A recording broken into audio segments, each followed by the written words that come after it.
What is going on, ladies and gentlemen? I am BDLM, coming with my buddy J4, while I bring you episode number 49 of our Dota On Demand podcast. It's good to be back here. We're actually, I think this is like pretty much a week since the last one, and we got some great stuff to talk about. How you doing tonight, man? Doing great, and I just gotta give a shout out to myself for having the sound perfected this week. People being able to hear BLM right away. I mean, you can't ask for much more than that. Well, no, I have to say it was a common misconception that you messed up the sound because I was actually whispering that whole time. So, my bad. Behind the scenes on Dota On Demand. Professional troll. I'm doing pretty good, actually. I've been, actually getting back in shape. So, for a change, for years. So, it really allows me to discuss Dota that much better. You know, I have more lung capacity, so I can just go on these rambles, kind of like you do. And it's been a positive thing for our podcast, I think. We shall see. I do have to say, right, so last week we were like, oh, a real free-form discussion. Went pretty well, except for my whispering at the beginning.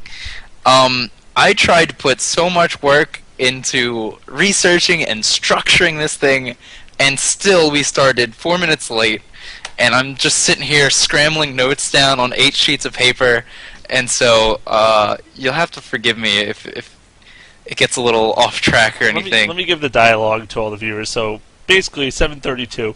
Hey, Matt, all right, you ready? Oh, hold on. No, I just remembered this one thing. Okay, all right.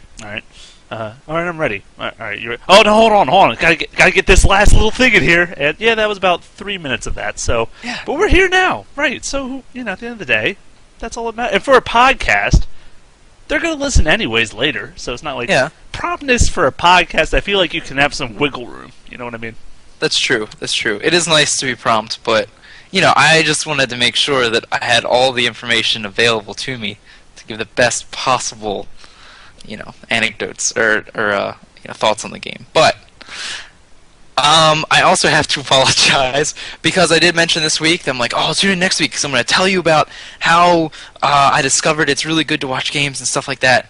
But then I realized about an hour ago that next week is episode number 50, which is awesome and a great milestone, and it took us a while to get here, but we were able to finally make it up to that, hopefully, unless one of us dies this week.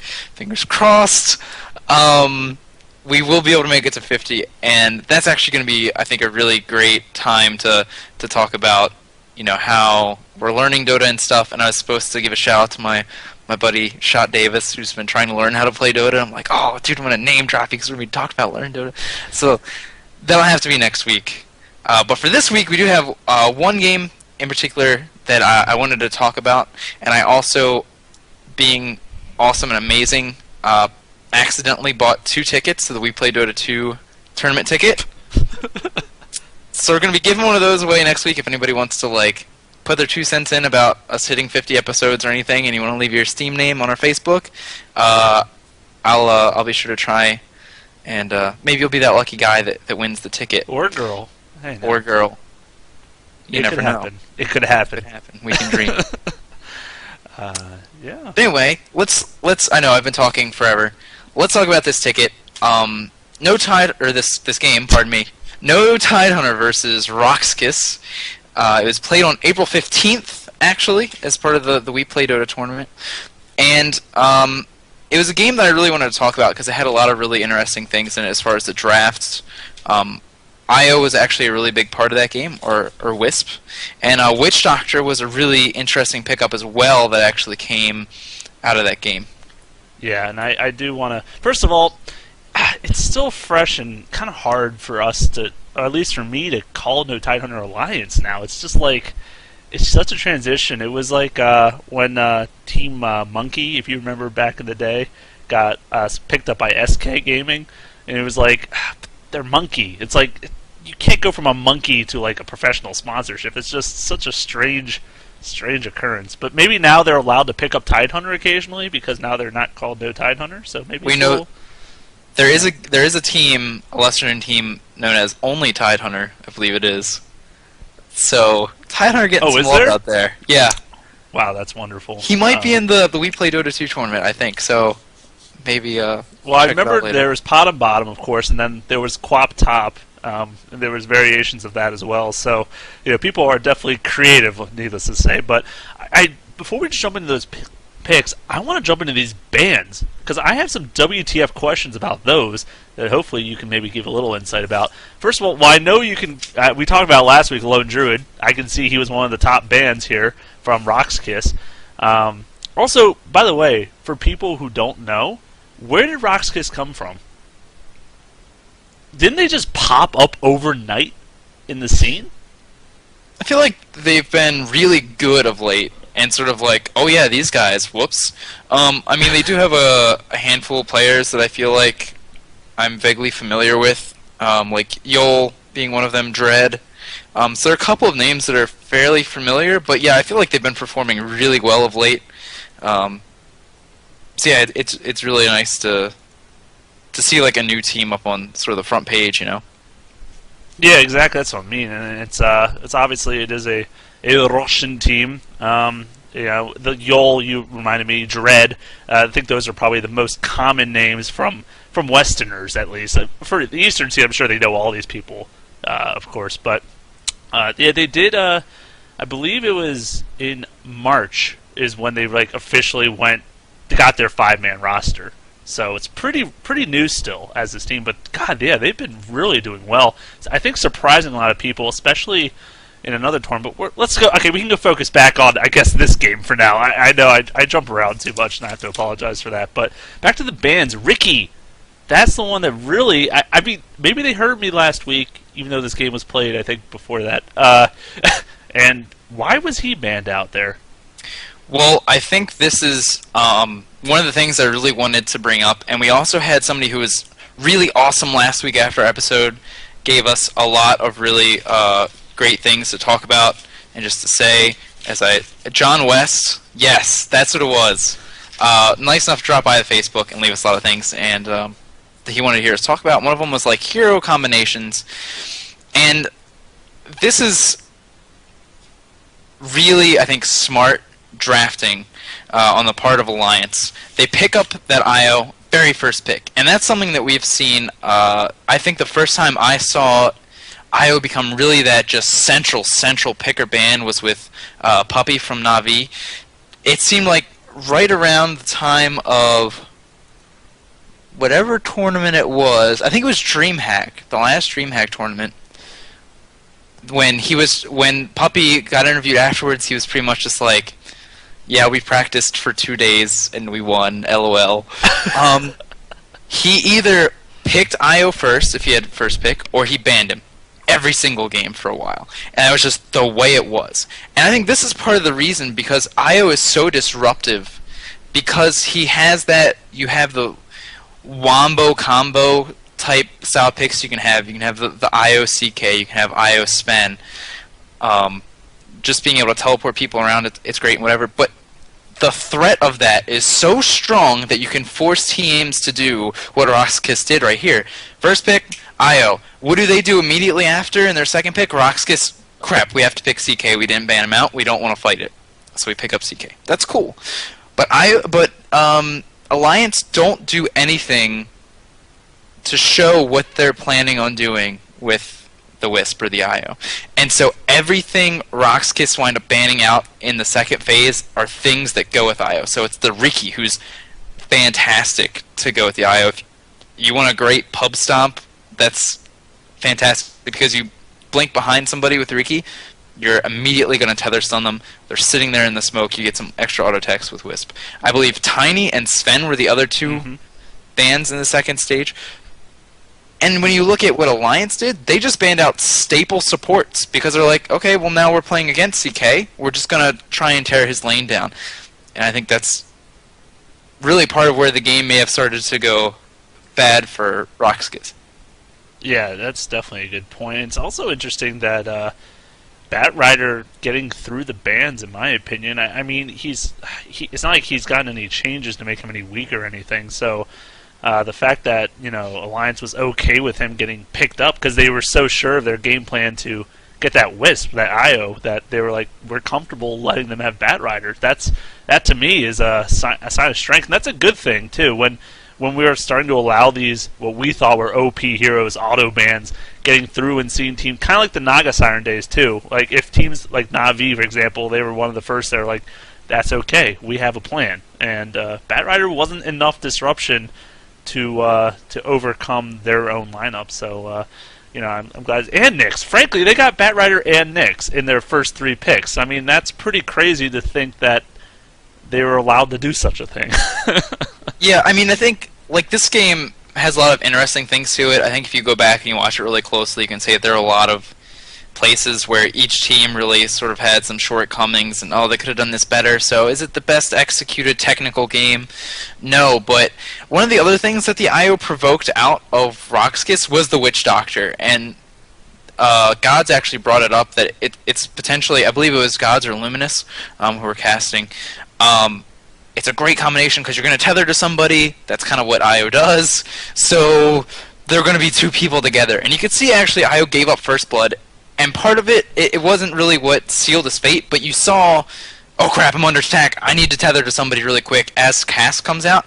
And so he just drags himself close to somebody into that range to make Witch Doctor more effective. And that's something else, too, that I think just sort of shows how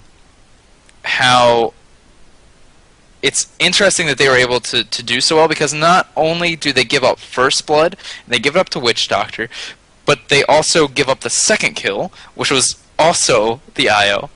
So really, Alliance started off really on a back foot, and they were able to sort of pull it together throughout the game.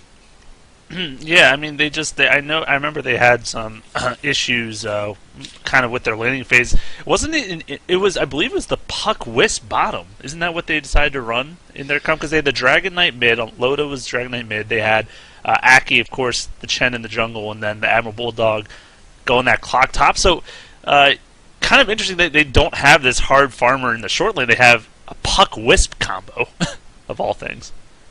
Yeah, I mean, they wound up moving the IO around. Like, he doesn't stay all that close. I feel like he went between mid and bottom a lot. But it was really interesting to see how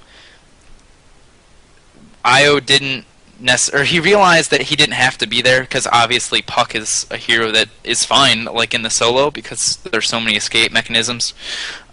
He wound up going the middle lane and trying to help Dragon Knight. He wound up doing a couple of camps with Chen. So it was nice to see that it wasn't just a hero that got locked into trying to play support where he wasn't really necessary. He realized, okay, I'm free to move around wherever I want. And actually it was Luminous who winds up saying, hey man, Roxkiss have to do something, because they have this aggressive tri-lane, Witch Doctor, CK, and the Ancient Apparition. They're not getting anything for it. They're not really getting these kills after these first 2 on the Wisp, which I guess are nice to get themselves some early gold, but didn't really do anything for them after that. So now their supports have to either make something happen or they have to start moving around, because it's just not working anymore.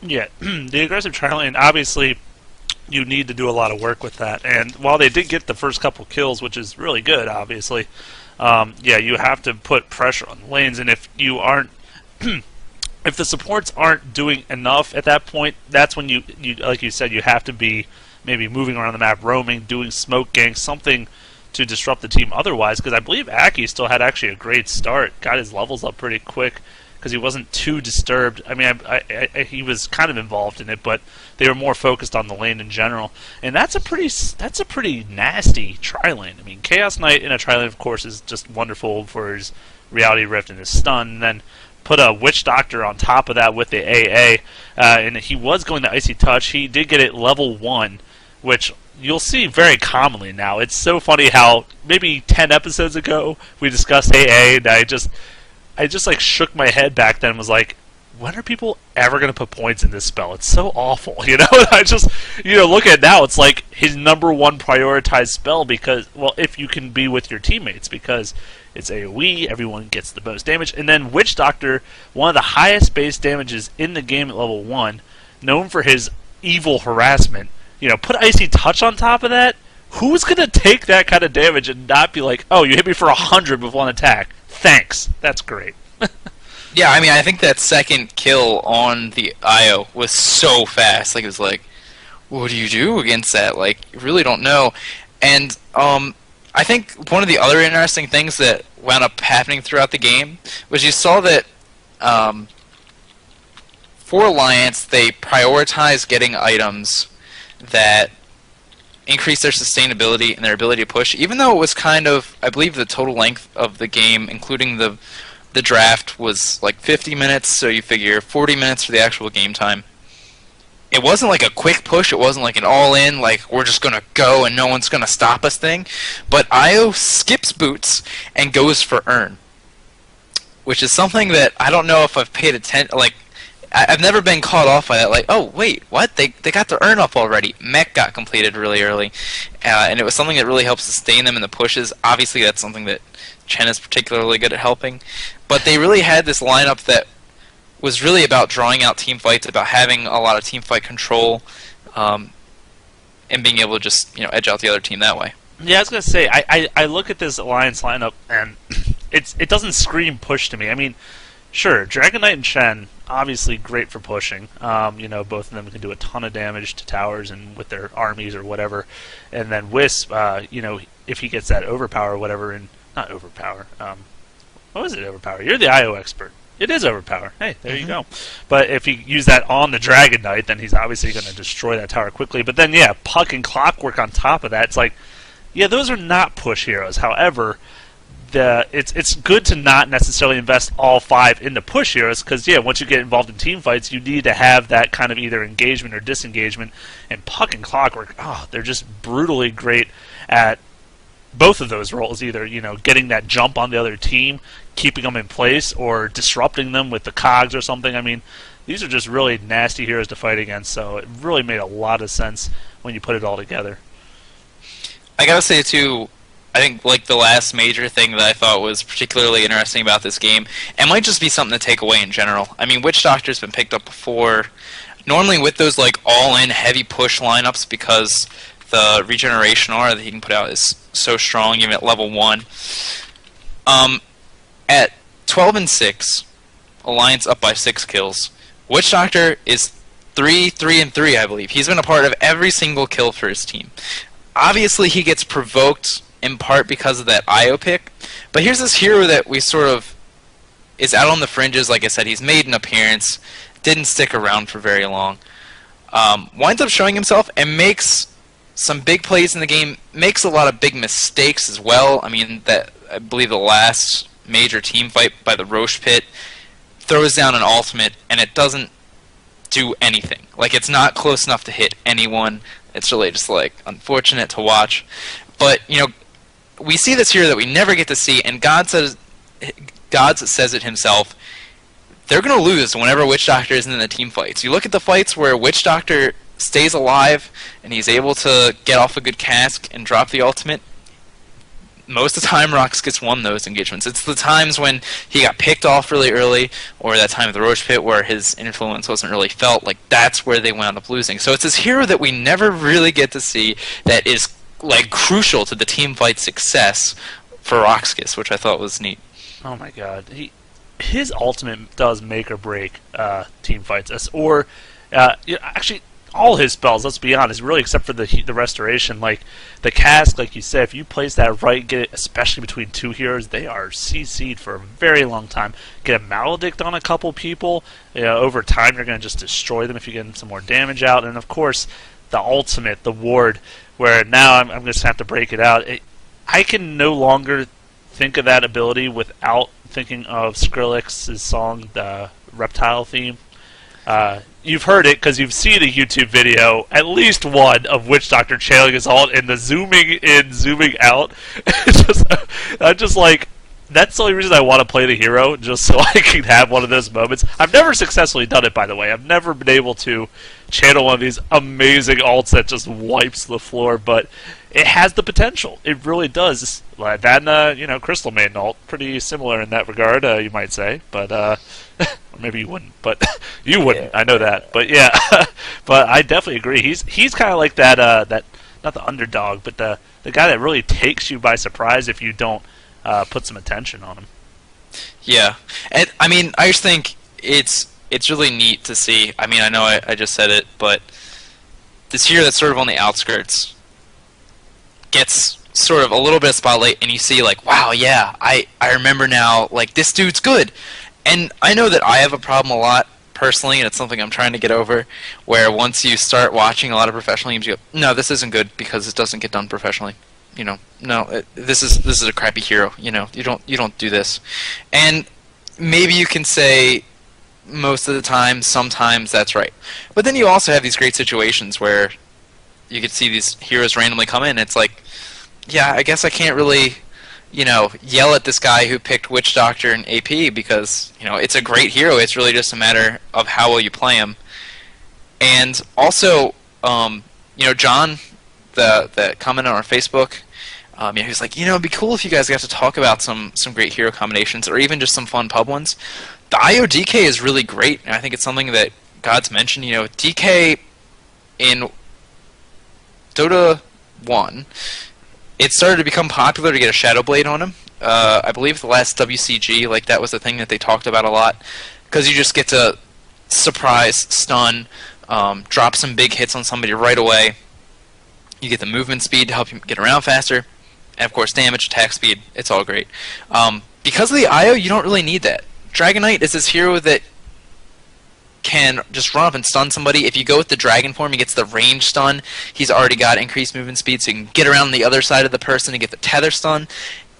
DK IO, it's not that, oh my god, in your face wombo combo that you might expect.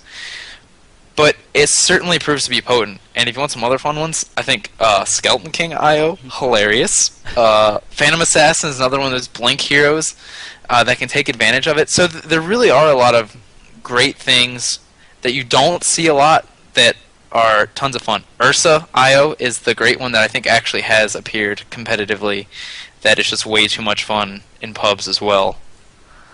You could almost put IO with pretty much any carry to a degree, and it will work pretty dang well. Of course, not all of them, but anti-mage, even faceless void.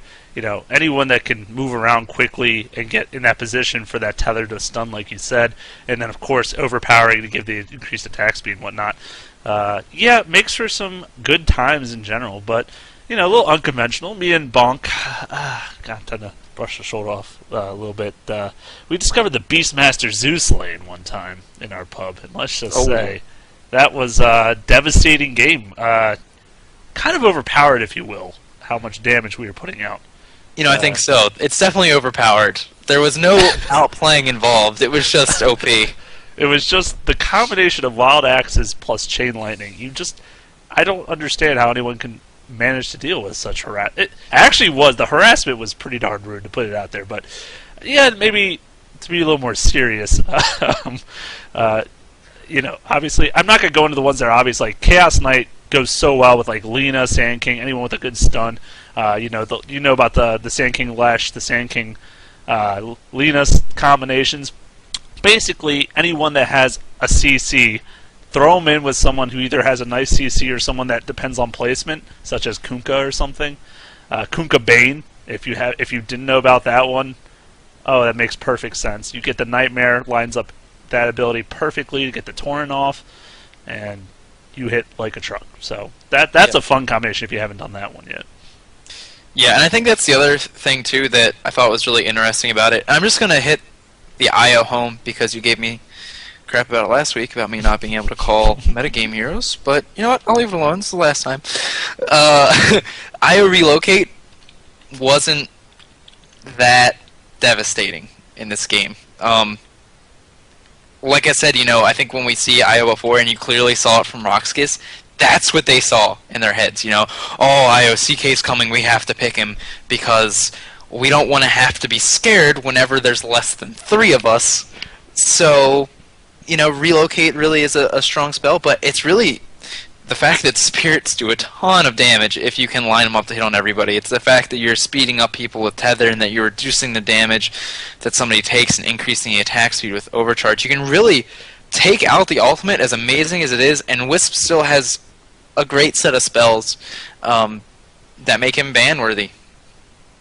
Oh yeah, he's definitely someone that I feel like should be valued higher in these professional games, and definitely some of these teams, like you said, they do. I mean, Puppy, like you said, he obviously knows the value, and I'm sure a lot of other ones, Alliance, for example. You know, they definitely appreciate the mobility and the capabilities he has. So, yeah, I don't think he's going anywhere anytime soon. I don't see why he would, frankly. He's great for pushing. He's great for ganking. He kind of fills that support role very well. So, yeah, he's going to stick around. So, your one call, man. Your one call. I have to give you to you because he was accurately viable. Treant's been picked too. I mean, He's maybe been picked. not a lot, but Hey, Alchemist has been picked. That doesn't mean he's a regular viable hero. Mal seemed to think so, but maybe that's a discussion for another day. It has to be. We've been going 30 minutes and we haven't even touched Skywrath yet.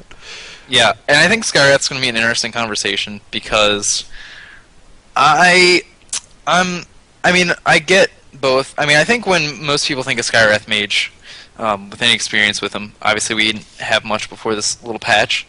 But is this hero that I think a lot of people consider that like number 2 role, that solo mid, to try and get the levels, the farm. I kind of, as soon as I got my hands on the man, I'm like, I'm not really getting the whole...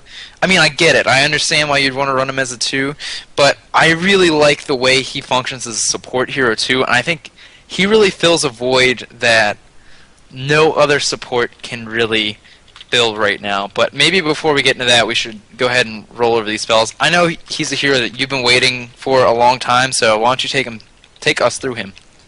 Oh yeah, it's my turn, man. It's my turn. Also, shout out to TMCan8 for joining us in the chat. That's right. We can have chatters. It happens, you know. So if he's got anything, just give us a shout. We'll try to answer your questions. But yeah, let me go through Dragonus, the Skywrath Mage, who I didn't do this for the last couple heroes, so I feel like it's overdue to play the sound clip for this hero, if you will. Thank you. I do have to do this for the people. Even on this fallen field, I dedicate my powers to the lofty Skywrath. I just noticed he has some kind of crazy accent. I just noticed that. It's the same as Vengeful Spirits. Is it? Or I think it's supposed to be. They're together. Well, I know they're supposed to be, right? You know, because of the whole lore thing. You know. Yeah. I'm not going to touch on that because that's not my expertise per se. But yeah, so he's a nuker support. That's I think that role is summed up perfectly there. But let's go over quickly the abilities. So he's got, of course, Arcane Bolt, his Q. Basically, it's a really short cooldown, down to 2 seconds at last rank. All his spells, by the way, except for the last 2. So I guess it's half. I guess that wasn't a great overall statement. Wasn't a great. All right, his first 2 abilities are static. His last 2 are not, mana cost wise. But it's 70 mana, and it's basically a long range nuke that travels kind of slowly, like a Necrolite pulse, if you will, kind of that speed, and it does decent damage that scales with his intelligence. Concussive Shot, his W, basically fires this orb off 1600 range that does damage and slows in an AoE 200 radius. The slow lasts 4 seconds, and basically you kind of need to have some vision on this person. So I would say similar to a Tinker Rocket is a good way to think of it, but you fire an orb instead of 2 rockets out. His third ability, Ancient Seal. He casts on a target, and for up to 6 seconds they take extra magic damage, as well as they're silenced. So that's really nice to have. And then his ultimate, the probably the fun spell of all the bunch, Mystic Flare. So he targets kind of like a little AoE, kind of like a Lina, not Dragon Slave. Light Strike Array? Light Strike Array, thank you, if you will. But you target an area, and over 2 seconds, it does tons of damage. Massive, massive, massive damage. Let's just say 3rd rank, 1200 over 2 seconds. However, it is distributed evenly among all the heroes in the area over 2 seconds. It's 170 radius, so it's pretty small. So, you know, you gotta try to keep them there. But it is a 1200 range as well. So, and here's the kind of really also big parts about this spell. Down to 20-second cooldown at last rank. However, 800 mana cost at the last rank. So, there you have it, his basic abilities. So, I think my favorite one, I sort of mentioned this earlier, was that you get something with concussive shot that you don't really get with anybody else. And you look at some of the people that aren't in the game yet. Arc Warden with the Wraiths. I forget the actual name of the ability. They have like this, you set it up and they have a far range they can go. You have Winter Wyvern, who has the ability to put a slow on somebody from a super far range, but maybe I'm just not thinking about somebody. It's very possible, but Skywrath Mage has this ability to hit and apply a slow or some sort of CC from an absurd range. And this is kind of why I like him for that support role personally. Because he's a hero that can really take advantage of Smoke of Deceit. And you take a look at that and you go, it has a break range, so when you get within 1025 range of somebody, that's when you get revealed. But you can shoot this from 1600 away, which means you have a difference of 475 range. It's longer than Vengeful Spirit's attack range. In excess range there that you're getting. Like, it's ridiculous. So to me, I think that's really the one really awesome Skywrath Mage spell. Like, that's the one thing that I really do like about him, and if he has a place in the meta, I think that's really one of the spells that puts him there. But I know you like him for that 2 role.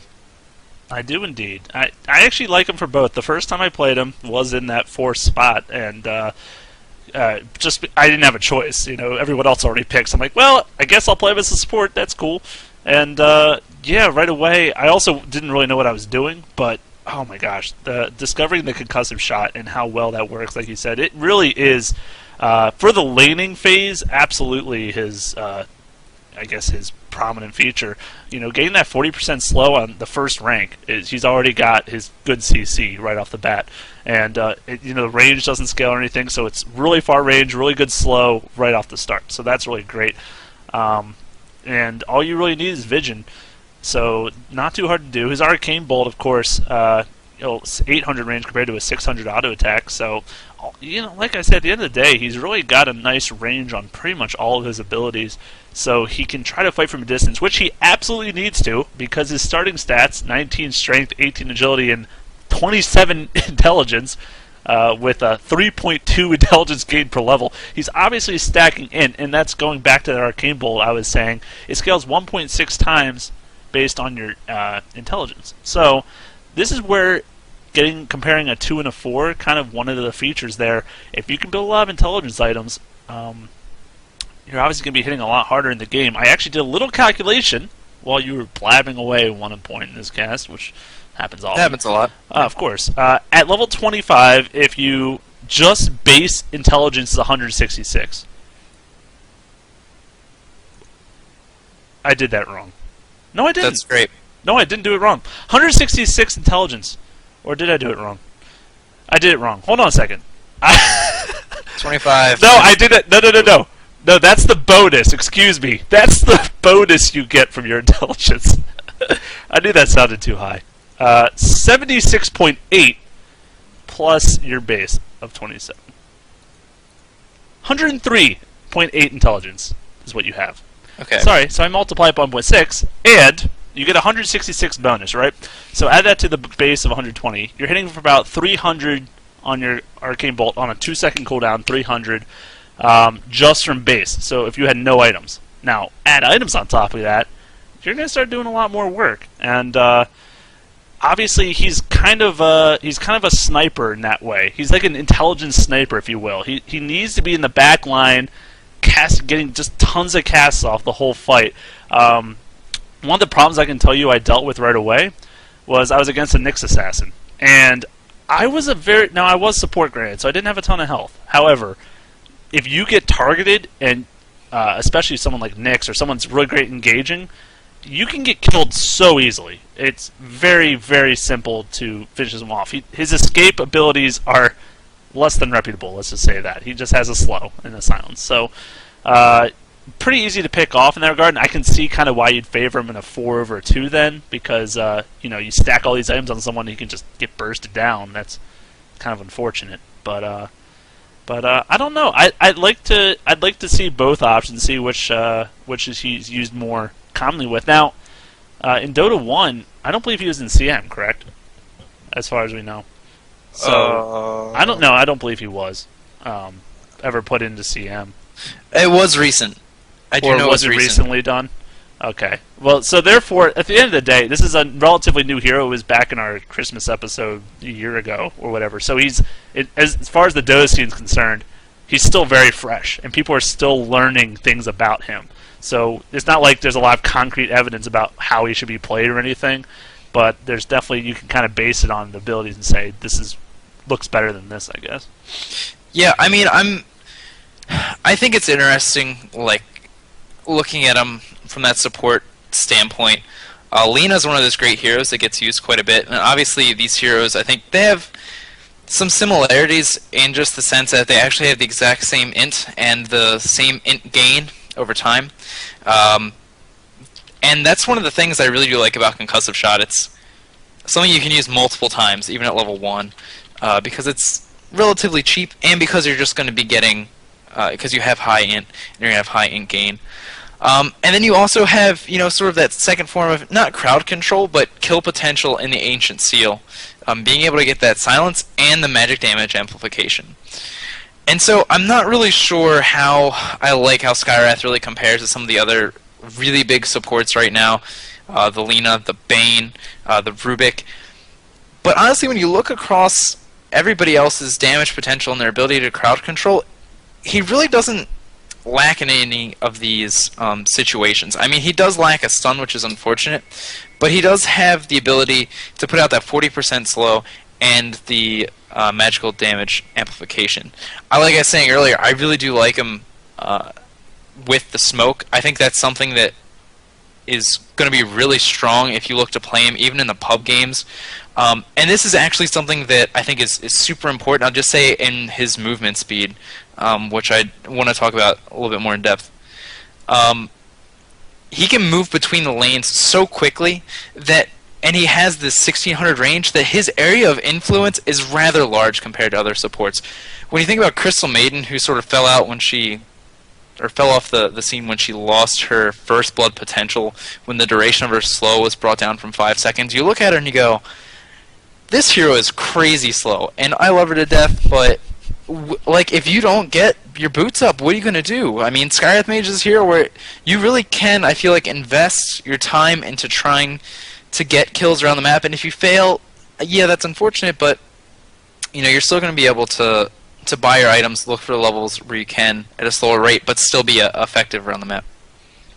No, I definitely would agree. Actually, it's got, once again, it all ties back into his range. It's just insane, and it's especially his initiation, the concussive shot. It's 1600. You can definitely, and it's the travel time. I don't know if you mentioned it, but it's very quick. His W, the concussive shot gets there very quickly compared to that arcade bolt, which lags quite behind, needless to say.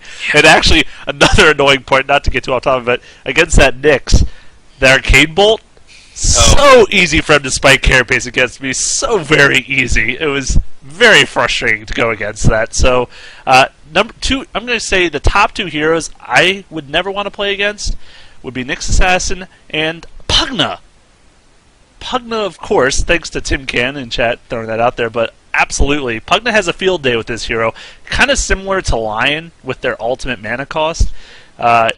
You cast that, you pretty much kill yourself. It's like almost guaranteed at that point, and it's very unfortunate because it does so much damage. So you want to use your ult, but you're like, is it worth losing all my life for? So I guess top 2 bans if this is gonna go pro worthy, to. Well, I mean, that's the thing. I mean, the Nether Ward is a really big thing to bring up. You can't be outside the range of it. All of your spells, you have to be in range. The thing, though, when you look at how Pugna is sort of brought from the dead to fight Shadow Shaman, particularly, everything Shadow Shaman has costs a ton.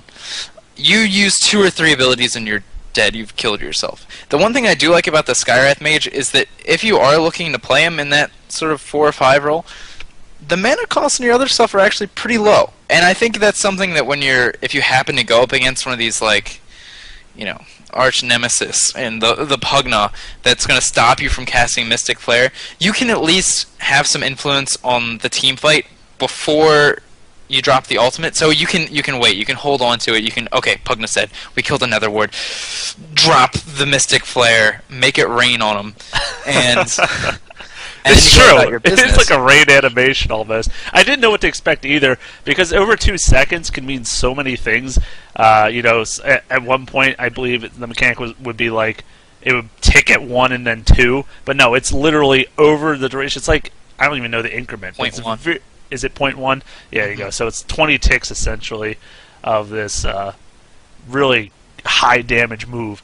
And since it's a short race, 170, you worry about it getting split over heroes, but that doesn't really happen too often, I'll be honest. You can usually pinpoint it to you're going to pick someone off very quickly. If they're just stunned by just a Chaos Bolt or something, that's enough time to use your full duration of your ult on someone. And it's such a short cooldown that, I mean, as a 4, unfortunately, you might only get 1 shot mana-wise to use this well, but maybe as a 2 or earlier in the game as a 4, you'll have multiple chances. If you miss it, it's 60-second cooldown at rank 1 or 40-second cooldown at 2. So it's like a Kunkka boat almost in the fact that, I'll try it again later and we'll be fine, Yeah, absolutely. I want to hit this one thing that I think both plays into the 2 and the 4, and I mean, I almost feel bad because we've been sort of oscillating back and forth instead of just focusing on one. Yeah. But the 315 movement speed is something I'm like, oh, that's really cool.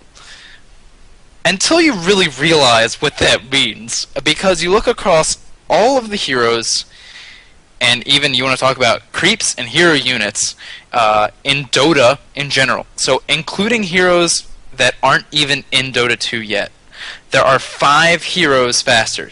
6, I guess, unit types. Lane creeps and the Spirit Bear are faster than Skywrath Mage. But as far as heroes, it's Luna, Chaos Knight, Naga Siren, Pugna. There are 14 heroes at 315. And when you consider that there are over 100 heroes in Dota 2, being in the top 20% means something. And this is another thing that I like, and something I started talking about with the concussive shot is your area of influence is so large, and then it's the fact that you can move into being influential that I think is so interesting about this hero, and that's what makes him an attractive pick. And I don't want to go over them all. I mean, I imagine you're looking at Dota 2 Wiki right now. I can't see your screen, but you can actually search movement speed, and you can see the list of all the heroes. Most of these heroes are competitive worthy. Like I said, Luna, Chaos Knight, Naga Siren not so much, Pugna not so much. But then you look at Anti-Mage, Bane, Leshrac, Lifestealer, Lone Druid. And then you look at the heroes that aren't even in the game yet. You have Terrorblade, who's sitting at 315. You have Elder Titan, the Tarn Chieftain. So these two aren't even there. So I think it's just absurd. And I think it also really helps tell you about what this hero is supposed to be. I think he is supposed to be super mobile. He doesn't have that blink, he doesn't have that escape mechanism, but against heroes that don't have the blink, he's going to be able to contest the rune if he is in that mid lane, or he is going to be able to, like I was saying earlier, okay, yeah, I got a roam. I'm going to try and kill somebody over here. If I fail, that sucks, but I can get back to my lane and it's not a big deal. I can get back into gaining experience and trying to get whatever gold I can. No, actually, I would definitely agree with that. And his spells aren't mad expensive. It's not like an AA where it costs 170 mana to get off a cold feet or something. All these are relatively affordable, especially with just base stats. So once again, kind of harping back on the 4 roll here, you don't need a ton of items to get a lot of spell casts off in the laning phase, in the team fight phase. Really, the ultimate is the only expensive thing that he's got. I mean, the Q will add up over time for sure. Don't get me wrong. The 70 mana every 2 seconds, if you can get it off that often, that's going to definitely add up over time. But as far as the early game's concerned, just get a couple clarities up. And like you said, you can try some mid games with a smoke or something. It's only 110, and that's not going to kill you, to do. And he, like I said, he has a huge. He starts at 351 mana base, so with nothing else. So I mean, I think actually, I'm actually starting. You're starting to convince me. Not quite, but you're starting to convince me about the 4 thing. It's okay, because I got more convinced today as I was reading stuff about the 2 thing. So we're coming together. We're just He's going to be a both 3 by the end of the day. yeah, 1, 3, or 5. Side lane? I don't know about that one, but Yeah, I mean, that's kind of the interesting thing about the ultimate is pretty much at all stages it's about half your total mana pool, if you just go off your base stats. And so I think it's interesting in that basically, no matter where you're sitting in the game, you can get every single one of your abilities off at least once. Obviously, you look at Arcane Bolt, you want to do it often. You look at a low cooldown Ancient Seal, it's nice if you can do it often. The same thing with Concussive Shot, 14 seconds, it's still pretty legit. This is a hero that I think it's like great if you have the items. And it's like, if you look at his recommended items, the core, it's the Bloodstone, stupid expensive item, the Rod of Atos, which is a great one, you know, Force Staff, Sheepstick, all these things are great. If you can get that amount of intelligence up or the mana regeneration, like, okay, cool, you get to fire off the Arcane Bolt. But if not, I still think he does enough that it's, you know, not a huge deal. The one thing I will say, and I think it's neat that we can talk about him with a lot of the big heroes, because this is actually what makes me excited about the potential to see him in competitive play, is how he interacts with other heroes. I'm wondering what you think about maybe how he fares against the big mids right now, right? Queen of Pain, arguably one of the more dominant mid heroes. Puck, who's been very important recently. Magnus, who's always been important in that mid role. I know I ended that like I was going to continue, but I decided not to. I bet you didn't. So about it. Just made it nice and short and abrupt there. I like him. I like him a lot, actually, in regards to facing those kind of foes. Like we've kind of said over and over, the range, he's got it. He can safely sit back and harass or even possibly set up kills with someone else. You know, especially against Queen of Pain or Puck, he's got a silence. That's amazing. And the reason that's so great is if you have roamers on your team, they can help you get a kill, and you don't have to worry about a blink or a phase shift or something, because you'll get that at least, you'll probably have it rank 1 at some point in the first 5 levels. 3-second silence right away will definitely help a lot in setting up some kind of kill, or even the Magnus Skewer. Why do I like call him something else? But either way, all of those, having a silence against all of those very mobile abilities is very huge, I think, especially in laning phase, but of course late game as well. But using the Arcane Bolt and Concussive Shot as well, like I said, I think he'll be fine harassing and being able to stay far enough back that he shouldn't get bursted. Now, granted, depending on how aggressive the other players are, you know, they could get in your face. You know, Queen of Pain, she's known to be ballsy, especially some of these players. You know, they're willing to go right up into you and scream of pain, get that silence down, slow down, etc. But overall, honestly, I don't think he'd have issues. I really don't. I think he'd be fine. The only thing that he may have trouble with is rune control, just because he doesn't have that mobility. Yeah, I agree. I mean, the only thing that is really unfortunate about him as far as doing a lot of his damage, the Concussive Shot, it's quick enough. You know, it gets there. The Arcane Bolt, though, is like a turtle of a spell. You know, Puck, he's going to be able to phase shift out of it. You can't disjoint the spells, but the fact that you have Nyx, who's such a big hero, especially in the Western scene, who's just going to be able to rage it off. You know, good players are going to be able to time their way around this stuff. And maybe you can say, yeah, I'll Ancient Seal him first, and it'll be fine, be able to get these things off. But there's the potential that, like, the BKB is going to just be able to cancel out every single thing that Skywrath Mage has. And maybe that's where you run into your biggest problem against, you know, how he fares against the top-tier heroes. You know, what does he do if he runs up against a 10-second BKB anti-mage, you know? Well, I mean, you could say this. Well, okay, you can't say the same thing. I was going to say, like, Queen of Pain and Pucks have similar issues. The only difference, of course, they have mobility. So if they're against a BKB, yeah, they can run.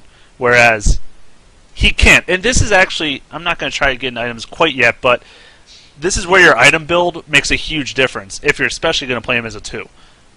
That's going to kind of make the difference, I feel like, later in the game. Because he's a very big nuker, so he's going to depend solely on spells and not on his auto attacks. So, yeah, that definitely makes a huge difference. And it's going to team comp, I guess, plays a little role in that as well. But yeah, I'm just going to answer that with just the simple: Item build. That's how you deal with it. I guess before we get into the items, there's like one other main thing that I want to bring up about him, and it's that I love the way that he encourages you to play, and that because vision is so important with him because of concussive shot, if you're playing him as a support, then you know that you're going to be like, okay, I'm Radiant, I'm going to put a ward up in the middle lane, right above the river, dire side, so that I can see the person middle at all times, so I can try and fire off that long-range concussive shot if I want to smoke in. I'm going to place aggressive wards to be able to see people. I'm going to be placing wards just behind Tier 1 towers in the lane, so that if anybody's pulling creeps, I know what's happening, and I can shoot them from here.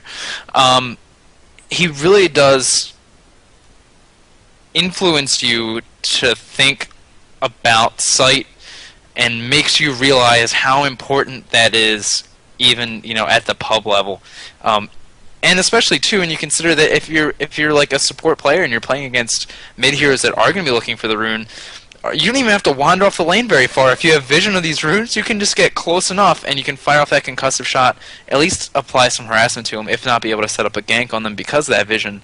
And I always think that's phenomenal when you have heroes that make. Of course, you might always think about playing your hero very selfishly, but buying wards helps everybody, and it also helps you as Skywrath Mage. So it's really neat that he does have that influence on you as a player to try and do things that are going to benefit the team. I'm so glad you brought that up. I was actually, I was kind of going over in my head some like mental notes about this hero as well, and that was absolutely one of the things I wanted to touch on, is how I think it, honestly, from especially a new player's perspective, how little they might think about this aspect, but vision is his bread and butter. That's his core. He needs vision to do the maximum amount of damage or utility in fights. It's just plain and simple that. Like you said, I mean, his concussive shot, you need to have vision of a hero, so it's not going to do anything otherwise. Arcane Bolt, 800 range is pretty good, but if you can't see him, you're not going to be able to use it on him. His ultimate, 1200 range. You can get some snipes out. You can, use it well. I mean, vision, yeah, it's so crucial to him being successful in the game. So, yeah, I really do. And it's interesting how you say it kind of almost affects the player himself, because now they have to maybe change their habits of how they, even in the pub, even at lower tier, not even professional necessarily, they're kind of forcing themselves now, if they want to play the hero well, to get these items that they might not normally have. So I like it as well, frankly. And that's the other thing, too, about just naturally being quick, and then the long-range concussive shot is, normally, I think you every once in a while you make that mistake of, oh, there's a fight that broke out, and I want to try and TP up there and help, but sometimes you might, and you're not going to get there fast enough, and that's unfortunate because you just waste the money. Skywrath Mage is like, oh, there's a fight happening halfway up the lane, whatevs, I'll make it there in time. Like, it's not even a big deal. Like, you get to have this huge radius of influence, so that you're thinking, yeah, okay, I want to be able to see things with the vision. I want to be able to get places quickly because I can cast from a long range, so I'll probably be able to get there in time, so I'm going to want to keep TPs on myself. Like I said earlier, Smoke of Deceit, this is such a great item for me to have.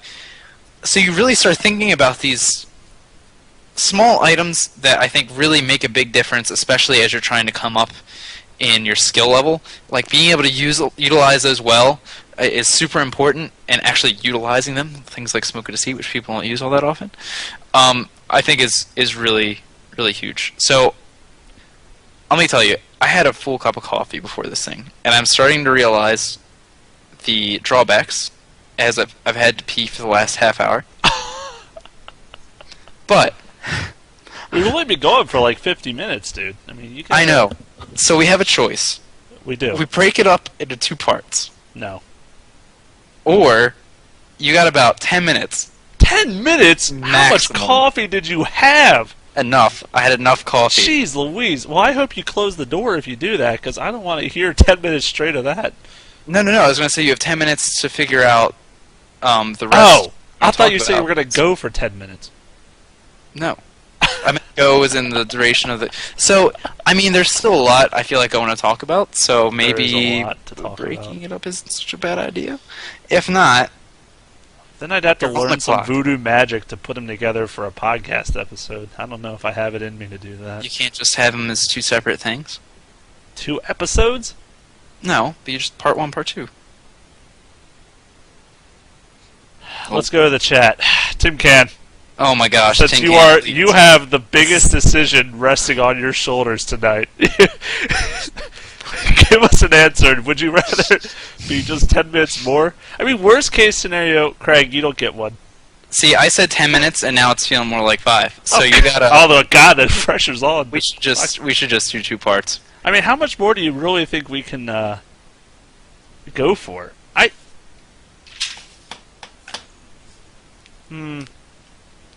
Okay, if you think there's enough, we can do 2 parts.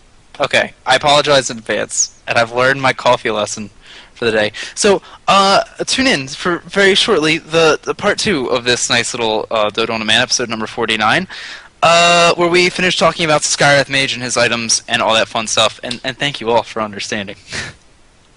All right, we'll be back in a bit.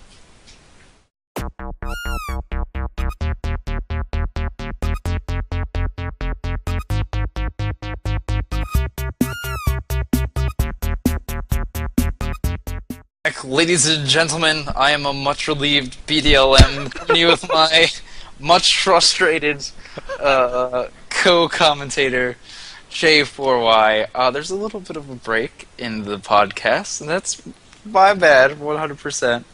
My apologies. But thank you for continuing on and listening to us.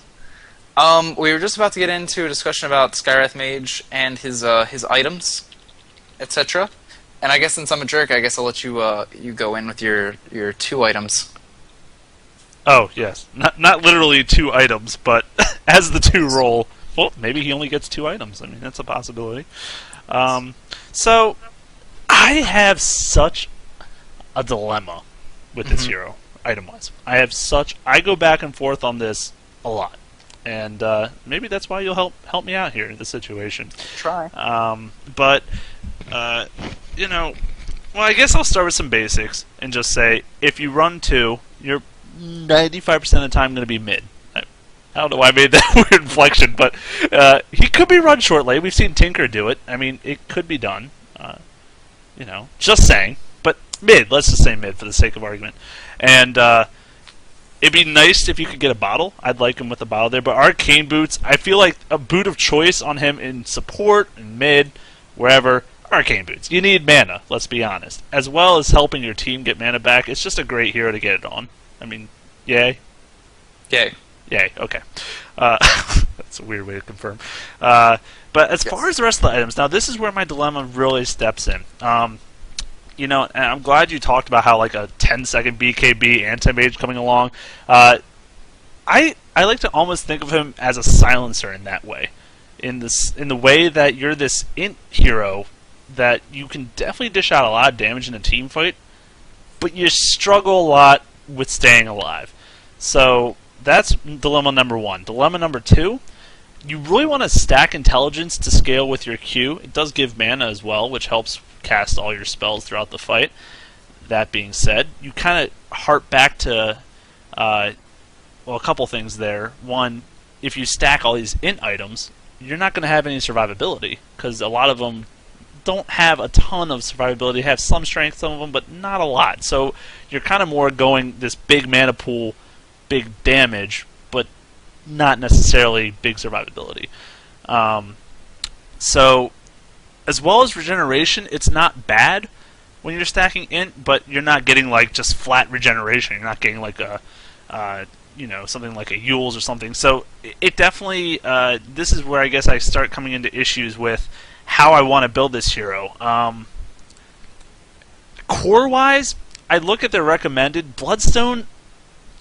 This one I struggle with really wanting. I really want it, okay? I'll throw it out there. I want it just because of how expensive his spells are, how you should be involved enough in team fights, and hopefully you survive and you get a ton of charges. Use alts all day long. It's amazing. That being said, 0 int on the item. So to get that, especially right away, is not necessarily helping your Q. Now, I understand 1.6 times your int is not like a game-changing effect. It'll be nice damage, but getting just like a mystic staff, for example, 25 in. Well, you just gained roughly 35 damage for your Q on that. I mean, and that's an expensive item. So this is where I have the dilemma, is like, do I want this kind of nice mana regen / survivability, or do I really want more just damage for the fights? Yeah. I mean, I think it depends, too. Of course, I think, like, all these item decisions, I mean, whenever we talk about them, it's like, there is no set, right? Because, obviously, it depends. I think, really, the Bloodstone question is, am I looking at long-duration, spread-out fights where I might be dropping multiple Mystic Flares, or I might, let's say it's relatively early or something, I don't have Arcane Bolt maxed yet, 20, 30 second long fights, basically, Then, okay, yeah, Bloodstone's probably important. The Q damage is just going to come from me being able to cast a lot. But, I mean, like you said, you're also getting a lot of health stats, and that's, like, I think what's interesting about the Rod of Atos core. Mm-hmm. He's the only hero with it as, like, the recommended core. But this is also a hero that already has a slow. So, but, I mean, just the stats alone I think are really nice. I like the Force Staff a lot, too, because you look at how far you're going to be able to push yourself to get away from somebody, and then you can just drop the concussive shot to try and run away. So I think there are really a lot of neat interactions with the items. And, I don't know, I think the other thing with Bloodstone, too, is you look at it and it costs 5,050 gold. You look at Scythe of Vise, it's 5675. Yep. They're comparable. The only difference is you're going to be breaking down your Arcane Boots, which you'd be getting anyway. Yep. To build the Bloodstone. So maybe you can say, okay, yeah, Scythe is about the same price, but it's going to come a lot later than a Bloodstone would. I think those are the types of situational things you have to be aware of. Because when you look at Rod of Atos and you look at Sheepstick, what you can also think about is, as far as solo kill potential, if you catch somebody, you're going to be able to get Mystic Flare on them for a while.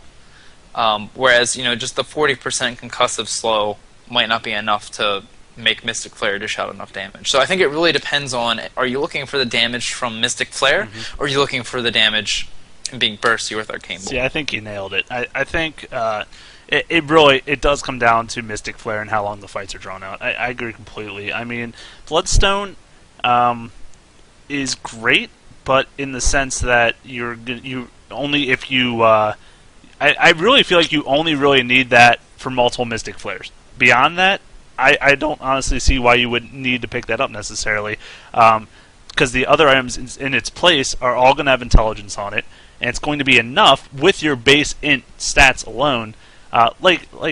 His level 25 mana pool, 1600 base, and of course he has decent regen because he has so much intelligence right off the bat. So he can already cast that once or kind of twice, over 20 seconds you might regen enough, but essentially without items that's pretty good. So a Bloodstone might be overkill, to be honest, especially late game. If, let's say, you get a Bloodstone and then a Scythe after that, if you get enough money, now you have a ton of mana regen, too much you would even say, because 70 mana, sure, every 2 seconds you will start spending it, but how long is that fight going to last where you're going to worry about running out of mana? It's not going to happen. Yeah, I mean, I guess we are kind of like just tisk-tisking, or like, I don't know what the word I'm looking for is. Tisk-tisking, I like that one. We're poo-pooing the fact that, okay, if I'm a huge nuker and I have Bloodstone, so they're going to kill me quickly, which means I can heal somebody else with my Bloodstone, and I'm going to be able to get the experience. I'm going to be resurrecting quicker. That's all nice. That's also a good way to look at it. I kind of was disregarding that aspect of it. Yeah, I mean, that's fine and dandy, but I don't know, man. I think as far as stats go, like, the Rod of Atos is really nice, and like I said, it makes it a little bit easier for you to be able to, or you get a longer duration on your ultimate. But that's kind of what I like a lot about him as a support, is in that you just wind up building up a lot of stats, just general stats, at least in the way I'd build them. If you wanted to look for, like, the Drums of Endurance, if you want to look at an Urn of Shadows, which I think is an amazing item on him. you're not going to be hitting all that hard. Let's say with your Qs, you're not going to have a huge mana pool to drop the ultimate. But I think you wind up just getting a level of survivability and sustainability that it doesn't really matter that you're not hitting so hard with the Arcane Bolt. You know what I mean? Mm-hmm. Because that's something we mentioned earlier. It's that low health pool, and when you look at the items that are going to give them health, it really is the Bloodstone, the Rod of Atos. It's the Scythe of Eyes, which is going to give you 10 strength.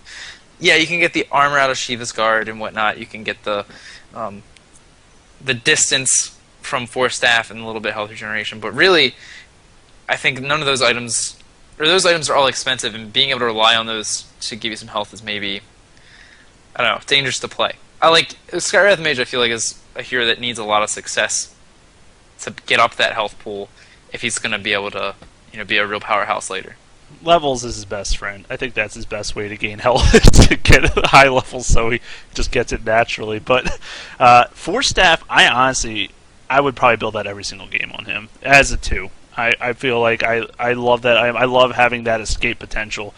It's kind of almost like a Silence or Invoker with it, just getting in a position where you can use your spells properly or get out of situations where you get caught and being able to still survive long enough. I built that in my 4 game, just for example, and it was just so nice to have it in general.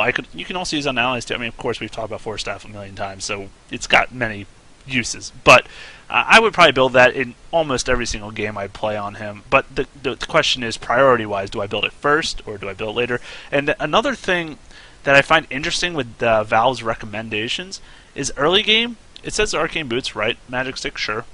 Voidstone. And their core, none of the items, except for, well, I guess Bloodstone does, but if you don't go Bloodstone, I was kind of more thinking that towards Sheepstick.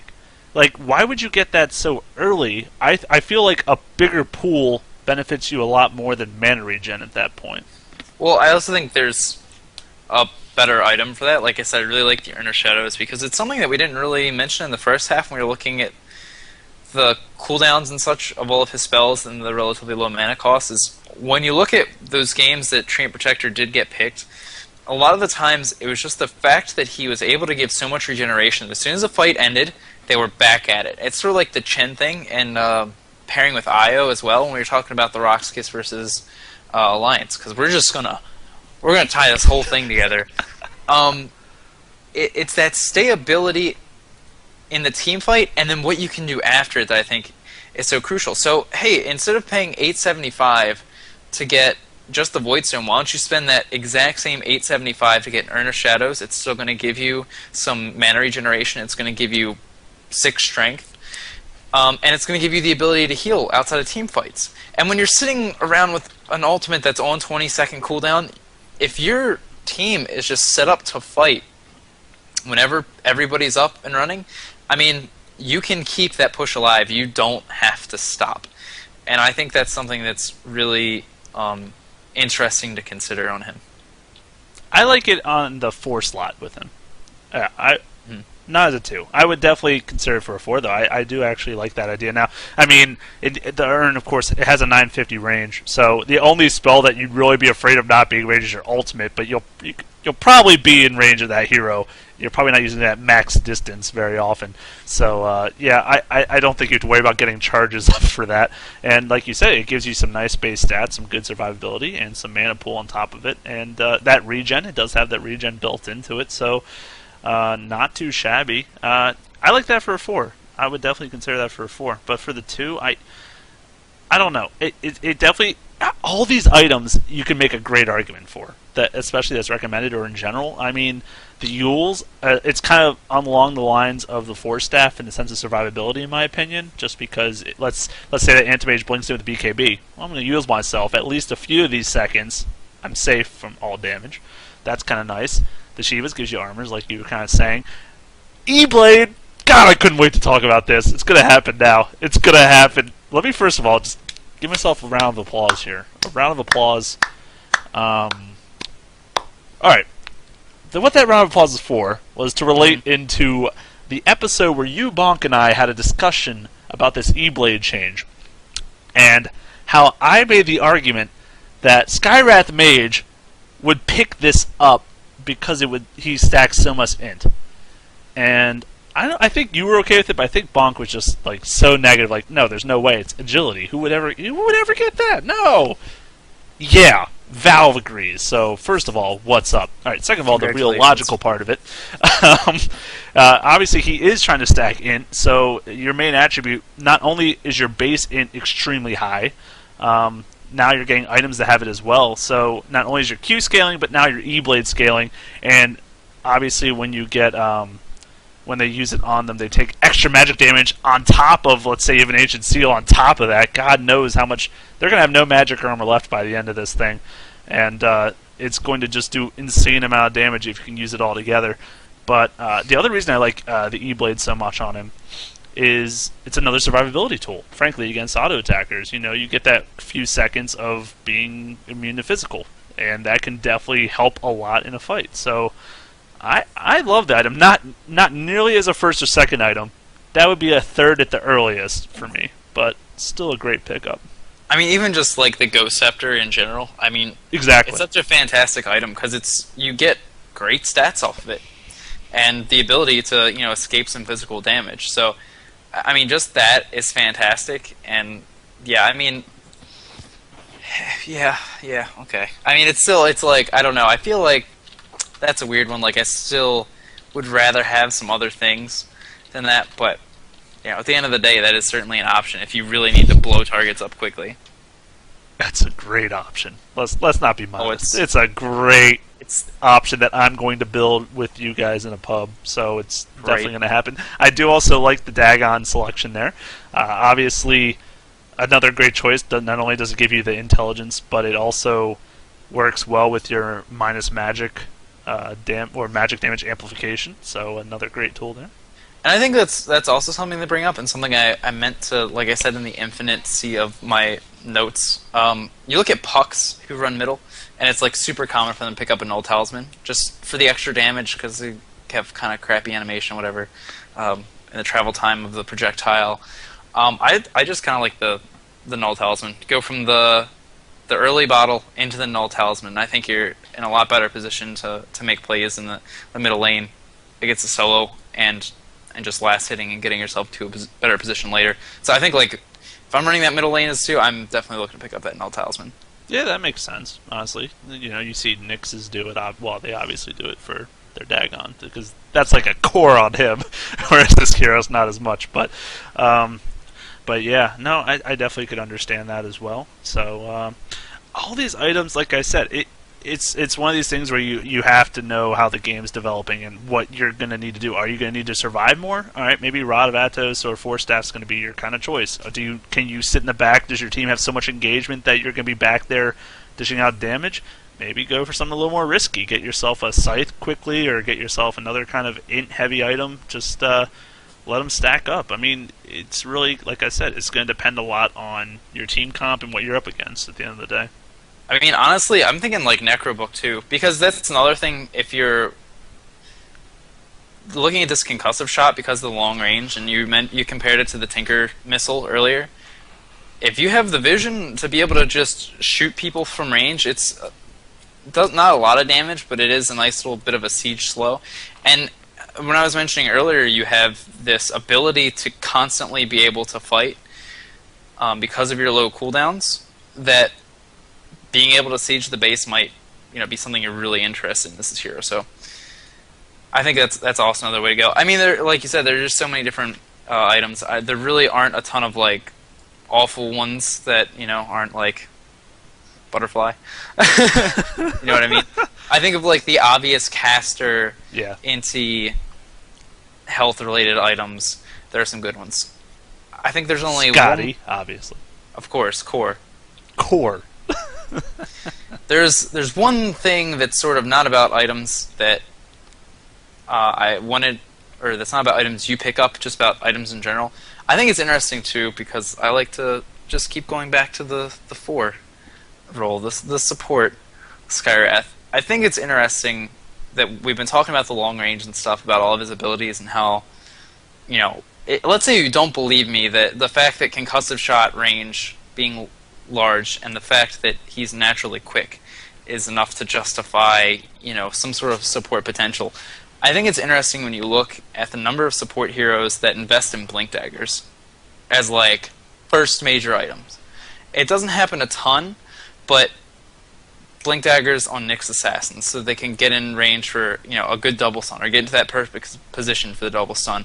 Or you look at the blink shadow shamans, or crystal maidens if we feel like going really far back. I mean, there are these times when some support heroes feel like, man, it'd be really nice if I got that positional play faster. If I was able to move around quickly. And so I think it's kind of nice that you have this hero that can move around like that, so that you don't have to worry about having to buy, the blink dagger. That you're just naturally able to have the ability to participate in fights from further away.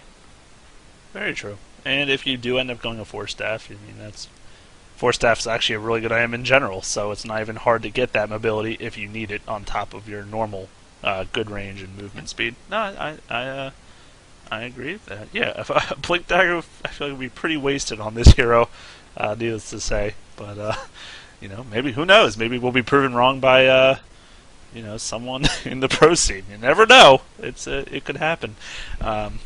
But I also need to discuss a very important matter about this hero. Okay. The fact that he's the out-of-wedlock child from Outworld Devourer and Chen. Confirm, deny? That sounds legit. Yeah. I think that is... Yeah, so I hope you've all seen him in-game by now. It's almost eerie how much he looks like Chen in Outworld had a baby. I just don't... I mean, yeah, it's not exactly the combination, but the Chen, and I think it has a lot to do with the colors of his armor and his helmet and everything. That's kind of why he looks like Chen a bit. I don't even know if he has hair under there, frankly. He might not. But and then Outworld, of course, he's like kind of got these wings and he's flying around. So he's I don't know. What do you think? Is that a confirmed deny situation? Maybe the likelihood is low. Perhaps. I mean, I'm not gonna say 100%.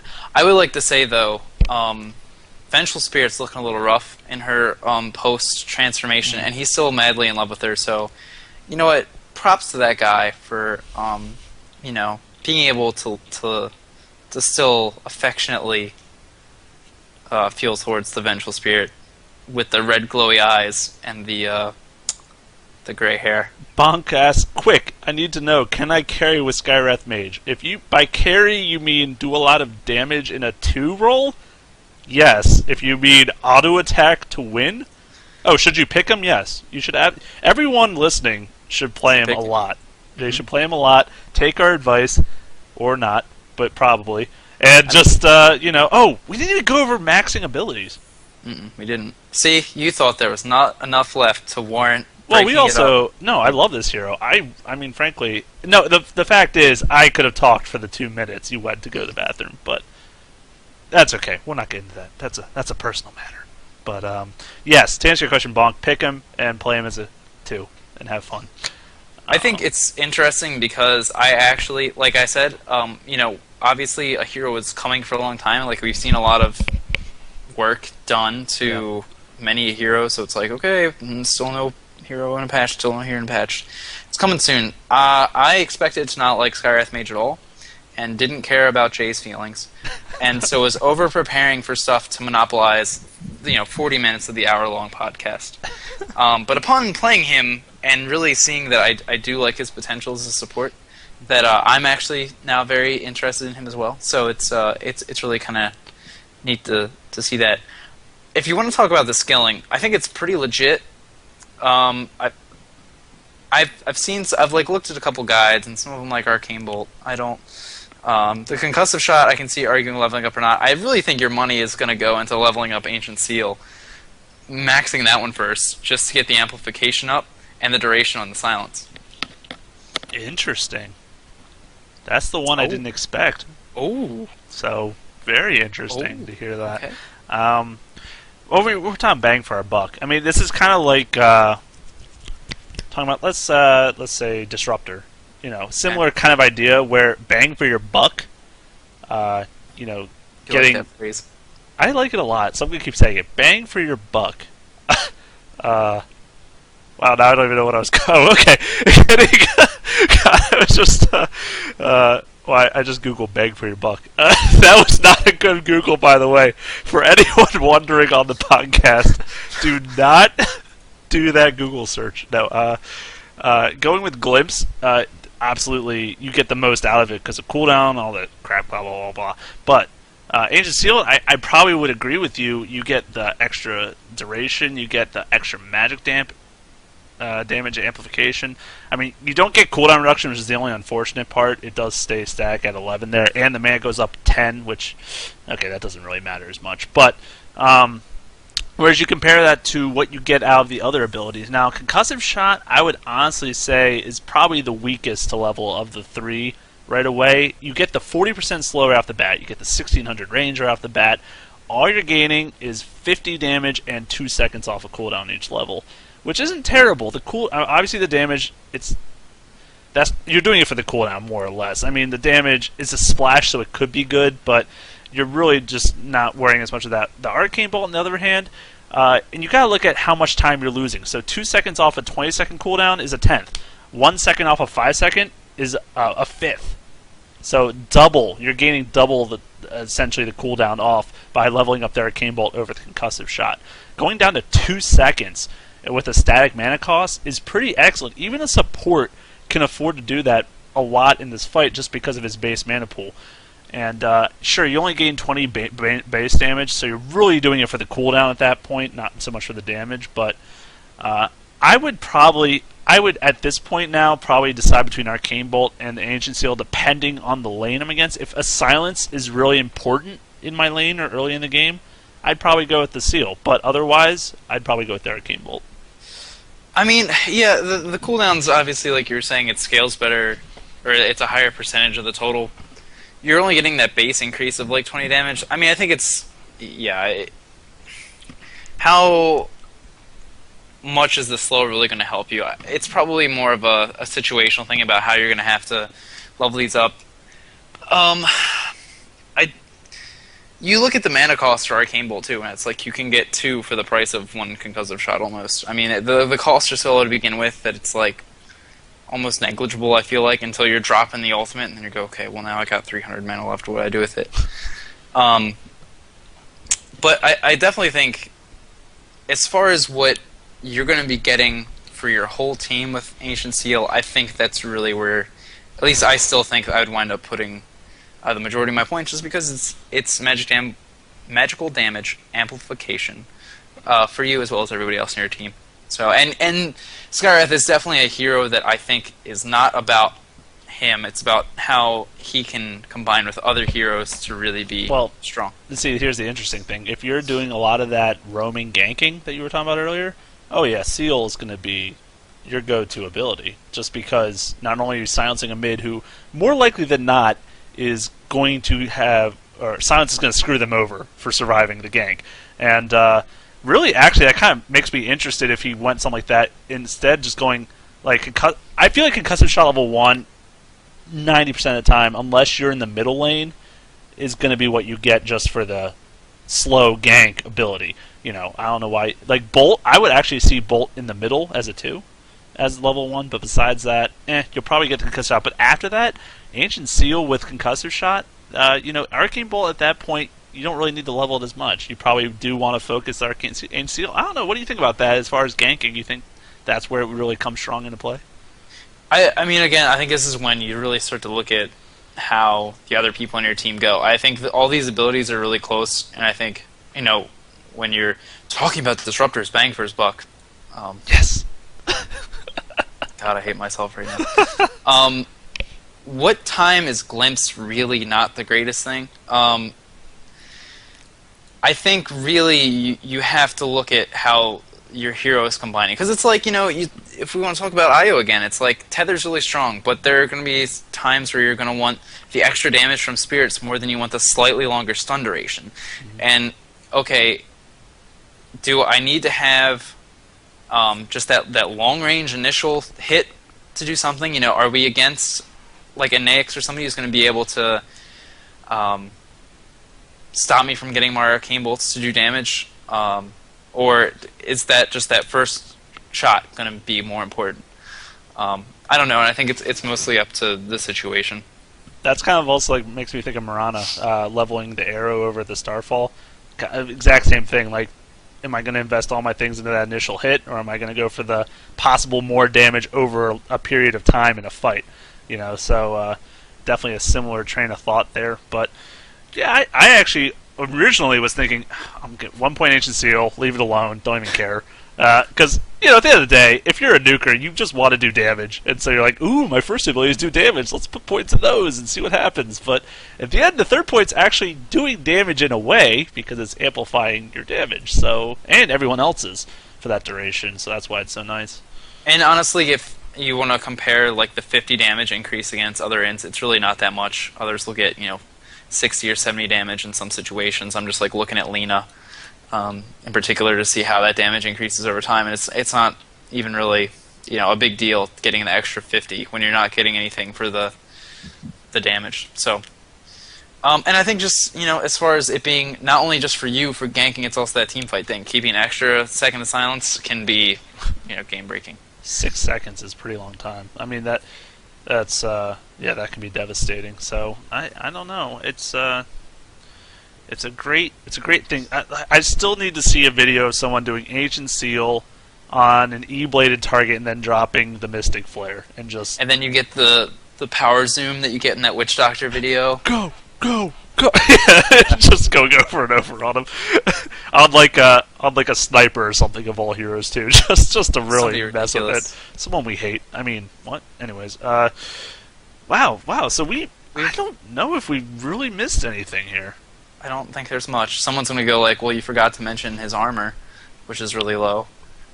So now you know that. Really low just armor. Say it? Well, it starts at 0.5, level 1. So that's squishiness. Well, when you start with low agility and low...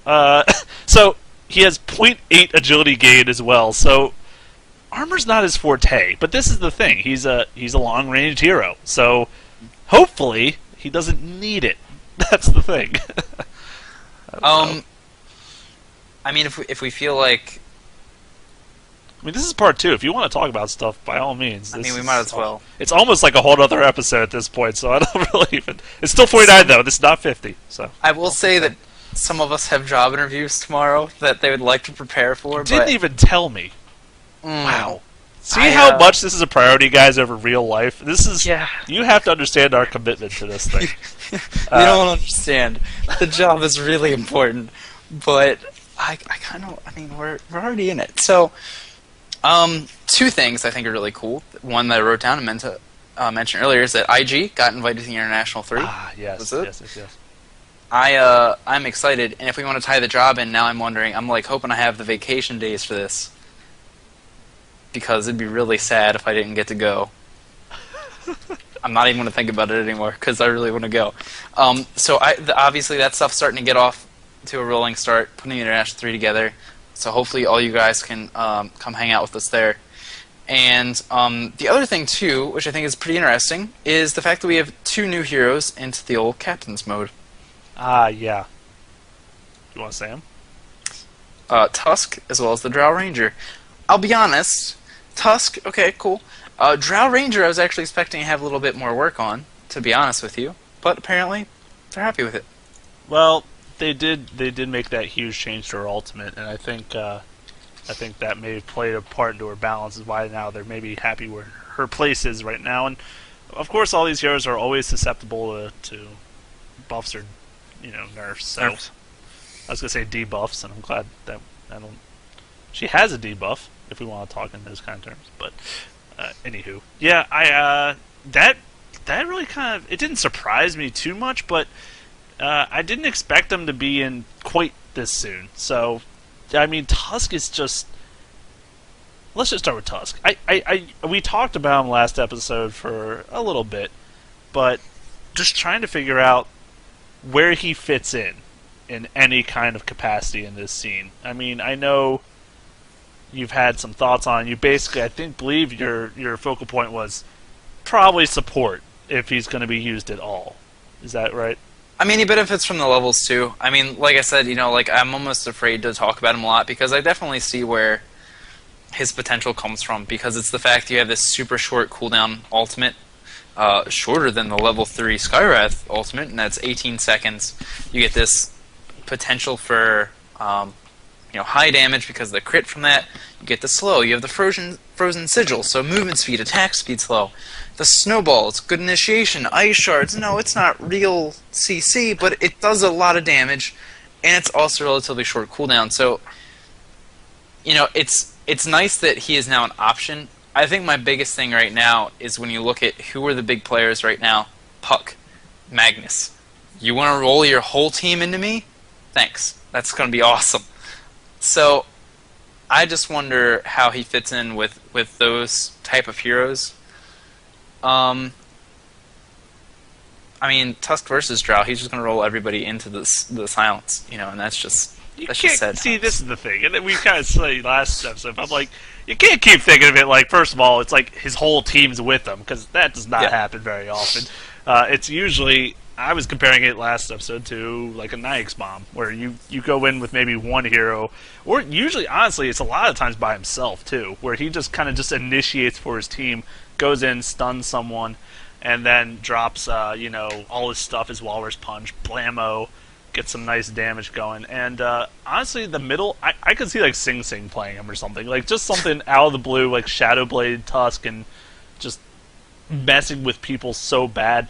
When you have a hero like this that people aren't comfortable with because they don't see him very often in the scene or at all, and then he just kind of makes his way in, like Alchemist randomly comes in, teams don't practice against those lineups. They don't. I mean, why would they? You're not going to see it typically. So when they come in, and especially a hero that wasn't even used in Dota 1 at all, or very rarely, maybe he got introduced like Skywrath did. I'm not sure about that. But honestly, you could definitely, I think, I'm not going to call it a cheese strat, but kind of that's what it would be in my opinion, especially if he was run like a middle or something at that point.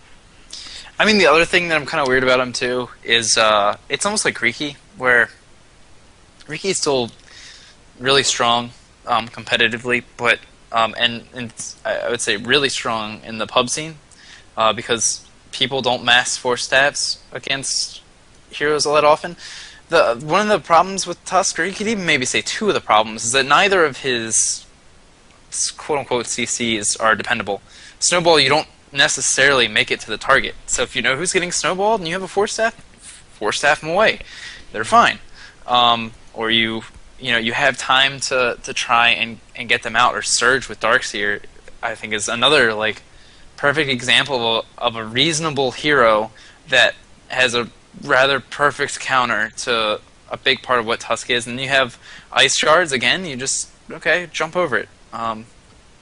Jump over it. How many heroes can jump over it? Force staff or what have you, So I'm suspicious. I don't think we'll start seeing him every game. I definitely see where his potential is, but I guess if I had to pick one of these two heroes that you'd see more often, I might even go with the Drow, just because the aura is pretty sick. Precision Aura is such a grand thing. It really is. Nature's Prophet? Yeah, that you brought that up when we were talking about her, and I kind of forgot about it being a global way for heroes, and then how that works so well for a split push, like with Nature's Prophet. I mean, because the way I presented was basically saying, if you have a lot of, or at least a few ranged heroes that benefit, that's where it's really going to come into play.